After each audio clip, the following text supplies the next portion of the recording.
So good, so good, so good. Everything you want for summer is at Nordstrom Rack stores now, and up to 60% off. Stock up and save on the brands you love like Vince, Sam Edelman, Frame, and Free People. Join the Nordy Club to unlock exclusive discounts, shop new arrivals first, and more. Plus, buy online and pick up at your favorite Rack store for free. Great brands, great prices. That's why you Rack.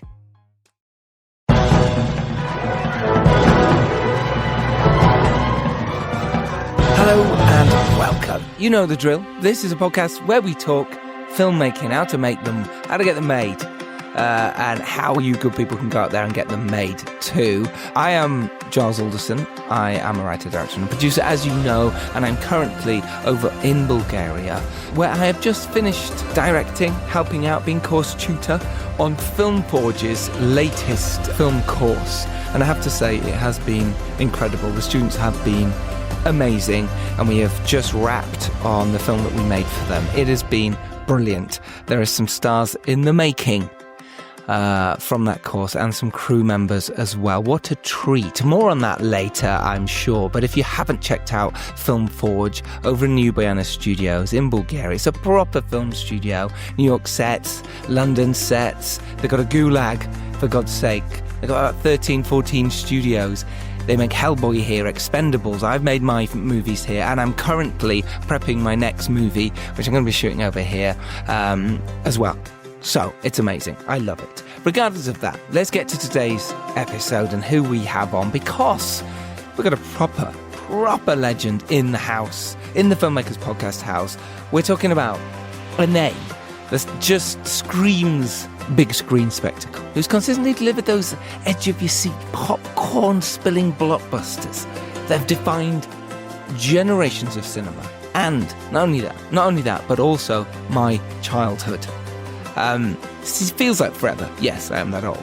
It is the one and only Jerry Bruckheimer. Yeah, Jerry Bruckheimer on the Filmmakers Podcast, everyone. Oh my gosh, you know his work. Yeah, you do. He's launched so many careers. He's created timeless hits like Flashdance, Beverly Hills Cop, the recent hit, Beverly Hills Cop, Axel F. He was also the producer on the iconic Top Gun. And let's not forget the absolute juggernaut that was Top Gun Maverick last year, the year before. So this man knows how to make movies that hit hard and stay with you. And some of these movies have stayed with me for life, and some of them are my favourite movies of all time. Think about Bad Boys. Bad Boys Ride or Die recently. Or how about the Pirates of the Caribbean film? Yep, he produced all of those. What about Pearl Harbor? Or Ridley Scott's Black Hawk Down? Armageddon, Deja Vu, Enemy of the State, even National Treasure films. He's produced everything, from the sports drama Remember the Titans to the action comedy Gone in 60 Seconds, the thrilling Crimson Tide, the classic Prison Break film The Rock, the urban action of Con Air. Of course, he's done Con Air, and even the chilling psychological thriller The Pledge. Seriously.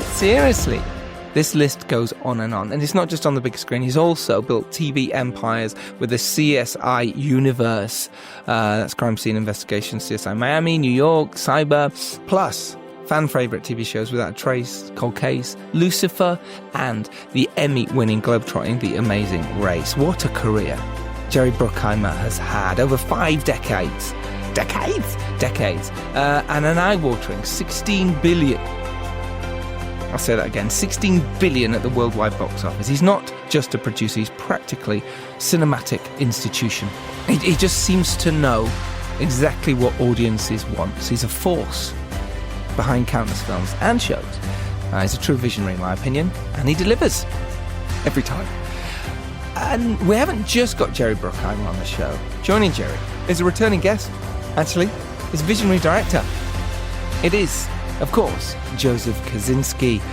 He was on last year talking about Top Gun Maverick with Dom Lenoir, all about how he made that. And he's back mainly to talk about his amazing new film, F1. This is highly anticipated. I cannot wait to see this. I'm going to go to the IMAX in Bulgaria in Sofia very shortly and see this film. Not very shortly. It's late at night. I'm in an echoey apartment recording this. So I won't be going very shortly, but very shortly I will be going to see F1. I can't wait. I love movies like this, always have, always will. And I believe that Joseph Kosinski is just one of the most exciting filmmakers working right now. So for you, lovely listener, to not only have Joseph Kosinski, but Jerry Bruckheimer is an unadulterated treat, I have to say that. But a few credits of Joseph's to run you by is that he burst onto the scene with Tron Legacy in 2010. And that showcased his kind of unique aesthetic, his visual storytelling, bold ambition. Tom Cruise saw Tron Legacy, and then got into direct Oblivion, which is a cool movie if you've not seen it. He then followed that up with Only the Brave in 2017, and of course it blew his way with Top Gun Maverick. He said it was 2022, and when 2025, really, was it that long ago? Anyway, both me and Dom loved Top Gun Maverick, loved it. And then more recently, Joseph Kosinski directed the compelling Netflix sci-fi Spiderhead. Anyway, that's enough for the credits. I don't really need to do the list, but I have, because I did. So I've done that list for you, but know that these are times of the game, and it's just incredible to sit down with them. And I wish I had. Sadly, I couldn't. I was away here in Bulgaria, so I couldn't even do it on Zoom because it was in-person interviews, which you also filmed, so a little bit of it will be going on YouTube. And normally Dom would do this, Dom Lenoir, but he was away. Phil Hawkins, we asked, was away. Other Filmmakers Podcast hosts were also not available, but we did not want to do this interview. So we sent the ever incredible data analyst, producer extraordinaire, Stephen Follows. As you know, he makes sense of the chaos. He's the one who brings hard facts and fascinating trends from behind the scenes of this filmmaking industry. If you haven't checked out stephenfollows.com, you're mad. His research has been featured in almost every major newspaper. He is a consultant for the Guinness World Records, and he's taught at major film schools, as well as producing movies. But stephenfollows.com, it's an incredible resource for filmmakers and producers. stephenfollows.com, link is in the show notes. And he's also got an amazing pamphlet? Novelette? Small novel, I would say, on horror filmmaking, on why horrors do well and why they don't, and the trends within horror filmmaking. Look, it's so many complex statistics and accessible, I would say, insights. That's Stephen Follows. He is hosting today with Jerry Bruckheimer and Joseph Kosinski, talking all about F1. A little bit about F1. It was written by Aaron Kruger from a story by Joseph Kosinski and Kruger himself, and the amazing Claudio Miranda also did Top Gun Maverick, is a cinematographer, so you know it's going to look absolutely stunning and put you right inside a race car. And also look at the cast they've got. Two-time Academy Award winner Brad Pitt leading the charge. Don't really need to say two-time Academy Award winners, just say Brad Pitt. He's the lead of Sonny Hayes, alongside the quite brilliant upcoming actor Damson Idris as Joshua Pierce. If you haven't seen Damson's work, you're going to soon. Obviously, you're going to watch F1. Also joining the cast is Oscar nominee Kerry Condon, and then as well as Tobias Menzies and the always phenomenal Javier Bardem. So, get ready for some serious insight from both the master producer and the visionary director and the legendary filmmaking data analyst Stephen Follows. It is our deep dive with Jerry Bruckheimer and Joseph Kosinski. Enjoy. Well, welcome to the Filmmakers Podcast. Thank you for joining us. Our audience are filmmakers, and they love to hear how films are made at the highest level. So, Great.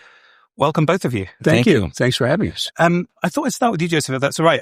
Your background is very technical with sort of architecture and engineering, and I wondered what kind of tools you used in previs and when you're imagining before you actually shoot. Is it a highly technical exercise? On this film, it was very old school. It was hand-drawn storyboards. I did almost no previs on this film.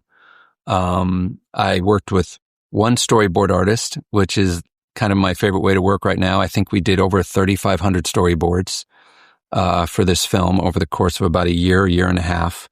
And yeah, I like the process of going through it board by board. I like to be prepared. I like to have the crew understand what plan A is, knowing that on the day, you're going to do plan B, plan C, plan D. Yeah, it's a very kind of traditional approach. Yeah. And do you think you'll keep doing that in the future as the AI tools for imagining virtual cameras get better? Do you still think human to human is? I don't know. I'm very curious to see what AI, how it can help in that process. An AI storyboard program isn't going to have the years of experience that my storyboard artist does, and that sort of interaction and talking about film references or things like that is something I don't think AI is going to replace anytime soon, but certainly interested in exploring the tools and seeing where it can help, move the process along and help us, move quicker. Yeah. Yeah, that makes sense. Jerry, I was going to ask you, this is sort of over 3 decades after Days of Thunder, and I wondered how your approach to producing a movie like this has changed. Is the job different? Is the job the same, but with different tools? It's the same with different tools. You're dealing with people. That's it. You're dealing with people and budgets and expectations and actors and directors and writers and crews. It's just a group of wonderful creative people trying to mold a piece of clay into something beautiful. And so, yeah, it's fundamentally the same, and probably will be going forward in the future as well, even if the way we capture things and view things are different. I was going to ask you, Joseph, about so much of the movie is high-paced, high-octane, but there's one particular scene on a balcony in Vegas that is just 2 actors. It's a very personal, pivotal scene. Yeah. And so I was going to ask you how you prepared for that particular scene on that day, and because I think that's a scene that every director of any budget level could imagine and could learn from whatever tips you have. How much rehearsal did you do? Did you know what it was going to be? Yeah, well, that scene is interesting because it started with a conversation with Lewis Hamilton himself. And it was a day where we were actually here in London. We were all sitting around and going through the script kind of line by line. And when we got to that scene where Sonny Hayes talks about why he drives, Lewis was able to give us some real insight that no one else really could unless you do that job every weekend. And it was a really kind of personal thing he shared with us, and something that we wanted to get across in the film. So that's where that scene came from. Brad took that notion in that scene and kind of wanted to make it personal, so kind of put it in his own words. So we did, while we were in Vegas, Carrie, Brad, and I did kind of go through it, but that's also a scene I didn't want to over-rehearse because you want it to be spontaneous. And when you have actors of that caliber, you want them to be able to improvise on the day. The thing that was important to me is I wanted to shoot it practically. That's certainly something that you could have done on a stage and made it feel like you're in Las Vegas, but I really wanted to be in Las Vegas, overlooking the Strip on race weekend.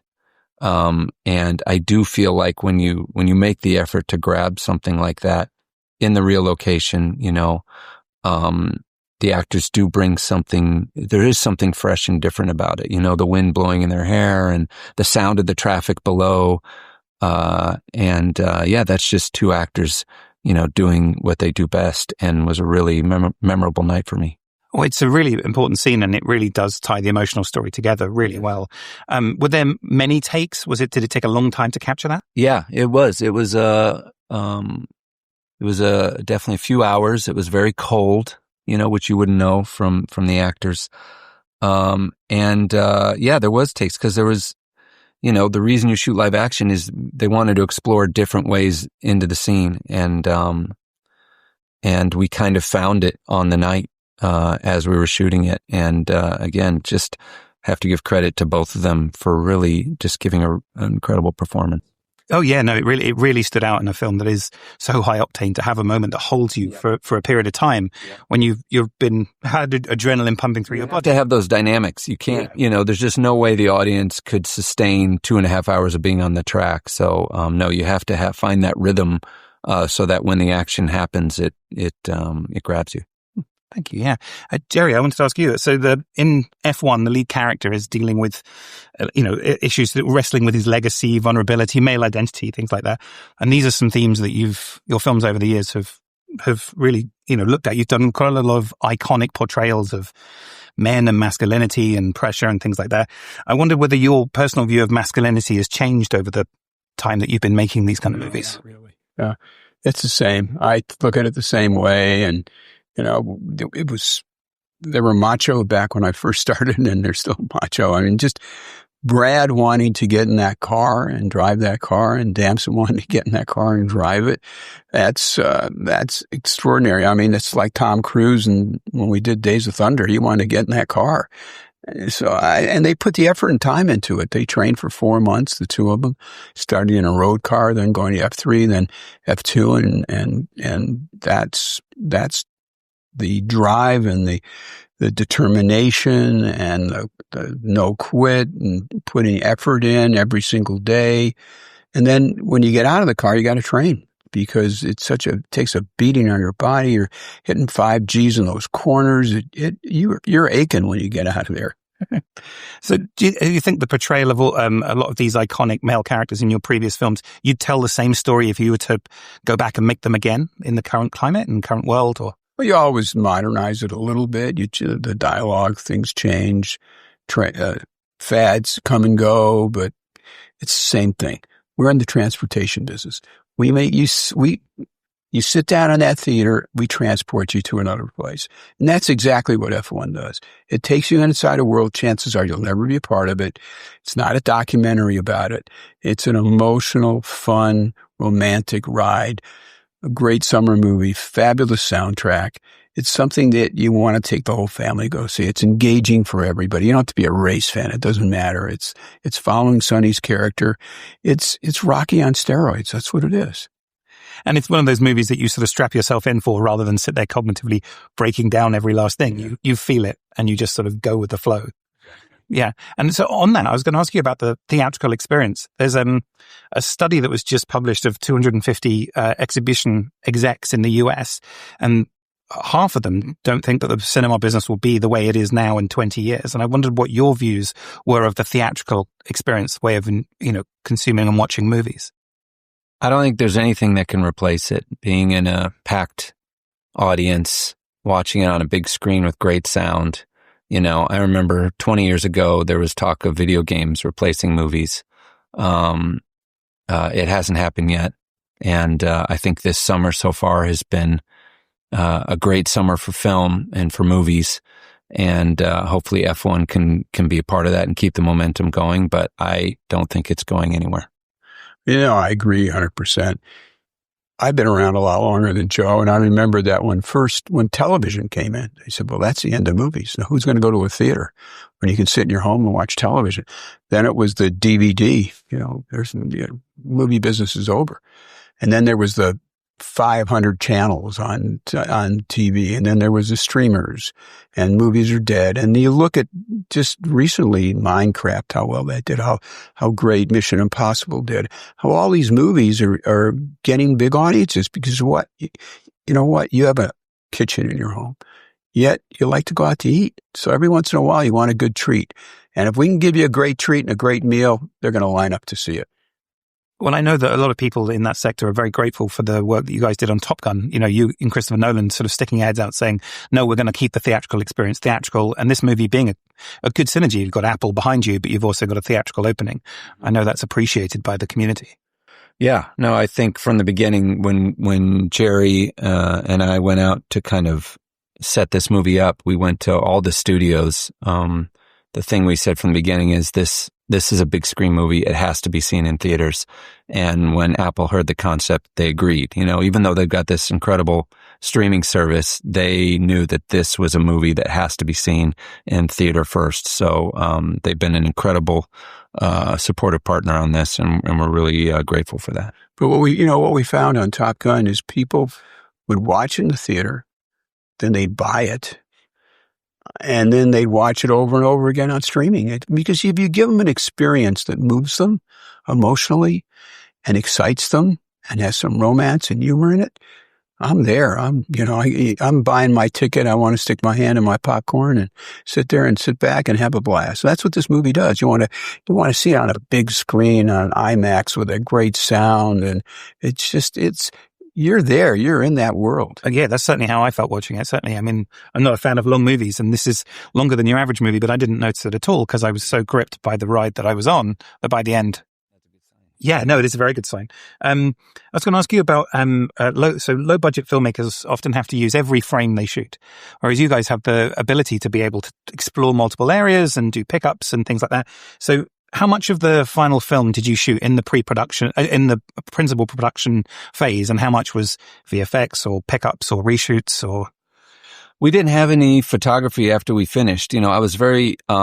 We had something happen 6 days into photography in 2023. The SAG actors went on strike, which was unexpected. So we lost our top 4 actors.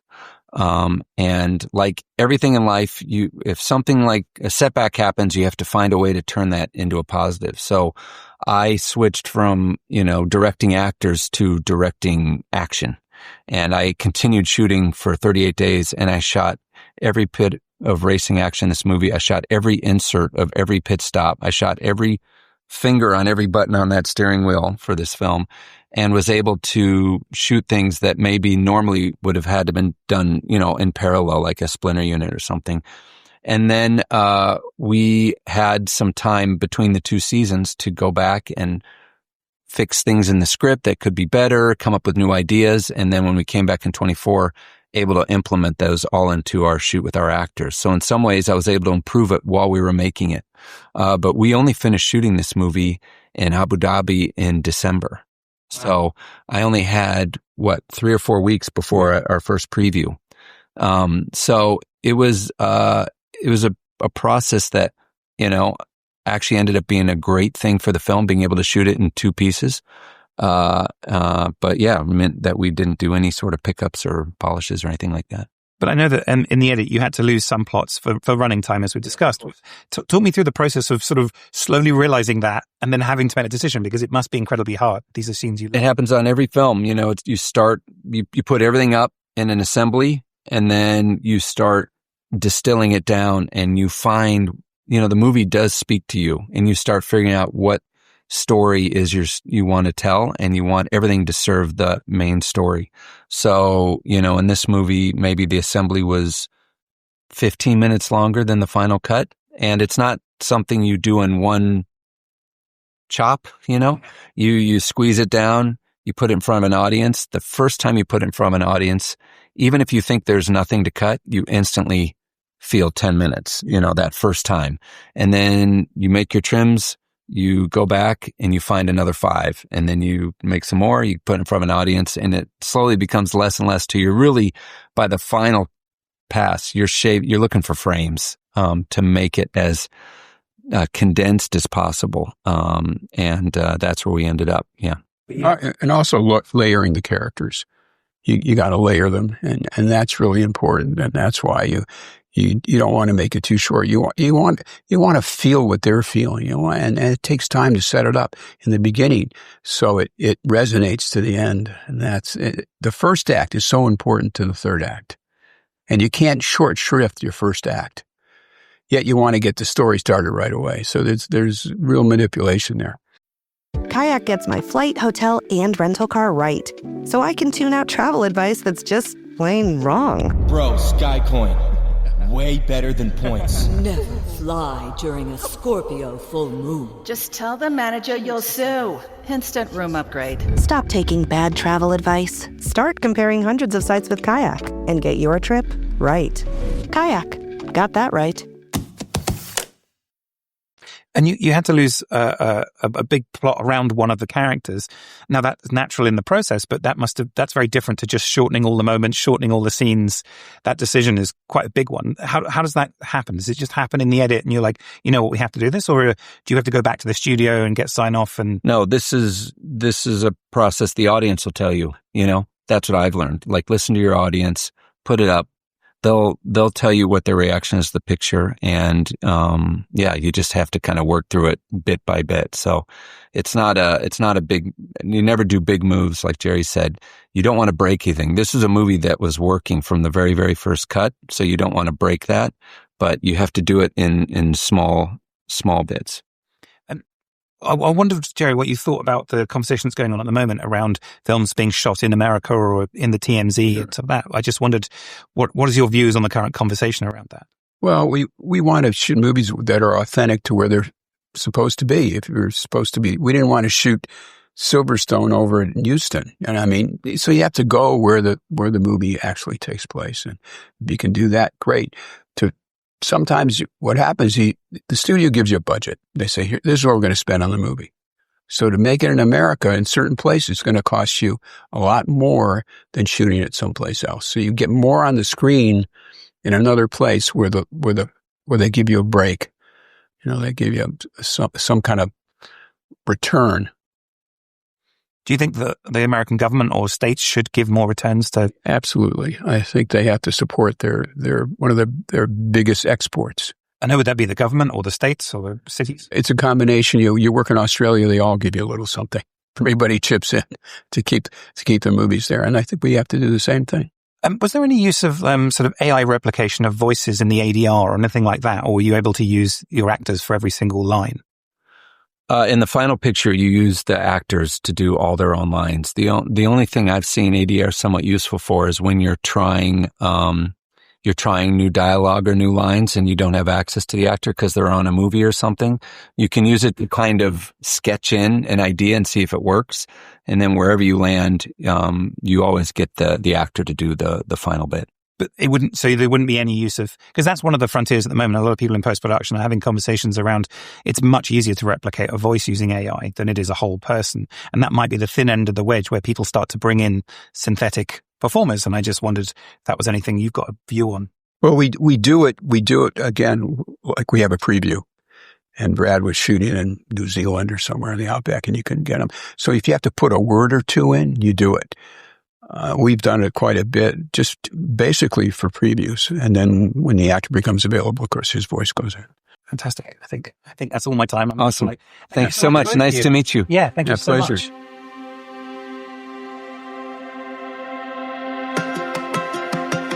So there you have it.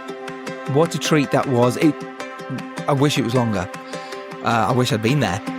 Maybe I could have made it longer, I doubt it. But I wish I'd been there. What a treat to sit to Jerry Bruckheimer. I am absolutely devastated. But that's beside the point because we still got it for you. And it was in my ears editing it. And now it's been in your ears. So thank you so much for listening. You are, as always, a hero for listening. And it means that you want to go make your film or you want to know about filmmaking. And if that's the case, you're already on the right path to doing so. Tell your friends about this podcast. If you haven't subscribed yet, why the hell not? Click the plus button now on your podcast of choice and you get it front of the queue as soon as you open your podcast devices. And we have even more amazing guests for you coming up next week and the week after. And the week after that. I'm Giles Alderson. Thank you very much for listening. If you are lucky enough to rise up and do well, just as Jerry Bruckheimer and Joseph Kosinski and Stephen Follows have done, it is your duty to send the elevator back down. Thank you very much, Stephen Follows, for hosting this and jumping in last minute because it was filmed. And that is always tricky. So thank you, Stephen. You're amazing. And thank you all for listening. We will see you next Tuesday as always. Take care, everyone. And go watch F1. It's out in amazing cinemas, including the IMAX, right now. Take care.